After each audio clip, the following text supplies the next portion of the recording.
ಏನಿದೆಯೋ ಅದನ್ನ ಒಪ್ಕೋಬೇಕು. ನಮ್ಗೆ ಆ ಸ್ಟೈಲ್ ಹೊಡಿಯೋ ಅಭ್ಯಾಸ ಇಲ್ಲ. ಇದ್ದಂಗೆ ಹೇಳ್ತೀವಿ. ಬೇಸರ ಮಾಡ್ಕೊಂತೀರಾ ಮಾಡ್ಕೊಳ್ರಿ, ಖುಷಿ ಪಡ್ತೀರಾ ಖುಷಿ ಪಡ್ರಿ. ಏನ್ 2 ದಿವಸದ ಬದುಕು ಇದು. 3ನೇ ದಿವಸ ನಾವು ಇರ್ತೀವಿ ಅಂತ ಗ್ಯಾರಂಟಿ ಏನು ಇರುವುದಿಲ್ಲ. ಅದಕ್ಕೆ ನಾಟಕ ಯಾಕ್ರಿ ಮಾಡ್ಬೇಕು? ಇದ್ದಂಗೆ ಹೇಳಿದ್ರೆ ಆಯ್ತು. ಇದ್ರೆ ಸರಿ, ಇದ್ರೆ ಒಪ್ಕೊಂತೀರಿ, ಅಲ್ಲಿ ಬೀಳ್ತೀರಿ, ಅಷ್ಟೇ ತಾನೆ. ನಾವಂತೂ ಇಷ್ಟು ದಿವಸ ಅದೇ ತರ ನಡ್ಕೊಂಡ್ ಬಂದಿದ್ದೀವಿ. ಪ್ರತಿನಿತ್ಯ ನಾಟಕ ಮಾಡ್ಬೇಕು, ದಿವಸ ನಮ್ ಫೋಟೋದು ಒಂದು ಮಾತ್ರ ಗ್ಯಾರಂಟಿ, ಕಳೆದ ಇಷ್ಟು ವರ್ಷ ನೀವೇ MP ಮಾಡಿದ್ರಿ. ಎಲ್ಲಾ ನಮ್ಮ ರಾಜಕಾರಣಿಗಳ ಜೊತೆಗೂ ಒಡನಾಡಿದ್ವಿ, ಜನರ ಜೊತೆಗೂ ಹಾಗೆ ಹತ್ರದಲ್ಲೇ ಇದೆ. ನೋಡ್ರಿ, ಪೇಪರ್ನಾಗ ನನ್ನ ಫೋಟೋ ಬಂದ್ಬಿಟ್ಟಿಗೆ ಜನ ಭಾರಿ ಖುಷಿ ಪಡ್ತಾರ ಅಂತೇನಿಲ್ಲ. ಬೆಳಿಗ್ಗೆ ಪೇಪರ್ ನೋಡಿ ಖುಷಿ ಪಡೋ ನಾನೇನು ನಮ್ಮ ಮನೆಯವರು ಅಲ್ಲ. ಹೊಳ್ಳೆ ದಿವಸ ಬೆಳಿಗ್ಗೆ ಇದೇ ಶನಿದೆ ಫೋಟೋ ಬಂತದು ಅಂತ ಬೆಳಗ್ಗೆ ಪೇಪರ್ ತೆಗೆದ್ರೆ ಸಾಕು, ಮತ್ತೆ ಅದೇ ಶನಿದೆ ಫೋಟೋ ಬರ್ತಾವ.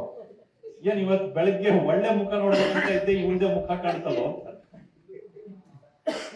ಯಾವತ್ತು ಅತಿಯಾದ ಪ್ರಚಾರ ಮತ್ತು ಅತಿಯಾದ ನಾವೇ ನಾವೇ ನಾವೇ ಅಂತಕ್ಕಂಥ ಸ್ವಭಾವ ಇದೆಯಲ್ಲ, ಇದು ದೇವ್ರು ಒಳ್ಳೇದ್ ಮಾಡುದಿಲ್ಲ, ಅಂಥವ್ರಿಗೆ ಒಳ್ಳೇದ್ ಮಾಡುದಿಲ್ಲ. ಏನೋ ದೇವ್ರು ಒಂದು ಒಳ್ಳೆ ಅವಕಾಶ ಕೊಟ್ಟಿದ್ದಾನೆ, ಜನರ ಕೆಲಸ ಮಾಡ್ಲಿಕ್ಕೆ ನಾವು ಮಾಡ್ಕೊಂಡು ಕೈ ಮುಗಿದು ಹೋಗುದು ಅಷ್ಟೇನೆ. ಮುಂಚಿಂದನೂ ಹೇಳ್ತಾ ಇದ್ದೆ, ರಾಜಕಾರಣಿಯಾಗಿ ನಾನು ಹುಟ್ಟಿಲ್ಲ, ರಾಜಕಾರಣಿಯಾಗಿ ಸಾಯುವುದಿಲ್ಲ. ಮಧ್ಯದಲ್ಲಿ 1-2 ದಿವಸ ಭಗವಂತ ಅವಕಾಶ ಕೊಟ್ಟಿರ್ತಾನೆ, ಕೆಲಸ ಮಾಡ್ತೀವಿ.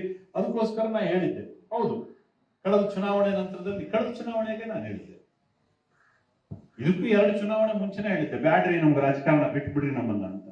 ಆದ್ರೆ ಸಂಘಟನೆಯವರು ಬಿಲ್ವಲ್ರು, ಮತ್ತೆ ಹೊಳ್ಳಿ ಚುನಾವಣೆ ನಿಲ್ಲಿಸ್ತಿದ್ರು. ಕಳೆದ ಬಾರಿ ಗಟ್ಟಿಯಾಗಿ ಹೇಳ್ತಾನೆ, ನೋಡ್ರಿ ಬ್ಯಾಡ್ರಿ ಚುನಾವಣೆ ಇನ್ ಮತ್ತೆ ಹೋಗಂಗಿಲ್ಲ, ಮಂದಿ ಕೂಡ ನಾ ಏನಾದ್ರೂ ಹೋದ್ರೆ ಮತ್ತೆ ನಿಮ್ಗೆ ಬೇರೆ ಕ್ಯಾಂಡಿಡೇಟ್ ಸಿಗಂಗಿಲ್ಲ, ಮತ್ತೆ ಹೊಳ್ಳಿ ನಮಗೆ ಕೊಡ್ತೀರಿ, ಅದಕ್ಕೋಸ್ಕರ ಮಂದಿ ಕೂಡ ನಾವು ಹೋಗಂಗಿಲ್ಲ ಅಂತ. ಅದೇನೋ ಭಗವಂತನ ಮನಸ್ಸಲ್ಲಿ ಏನಿತ್ತೋ, ಮಧ್ಯದಲ್ಲಿ 2 ವರ್ಷ ಕೊರೋನಾ ಬಂತು, ಅಟ್ಟ ನಂತರದಲ್ಲಿ ನಮ್ದು ಆರೋಗ್ಯ ತಪ್ಪು. ರೋಗಿ ಬಯಸಿದ್ದು ಹಾಲು, ವೈದ್ಯ ಕೊಟ್ಟಿದ್ದು ಹಾಲು ಅನ್ನಂಗ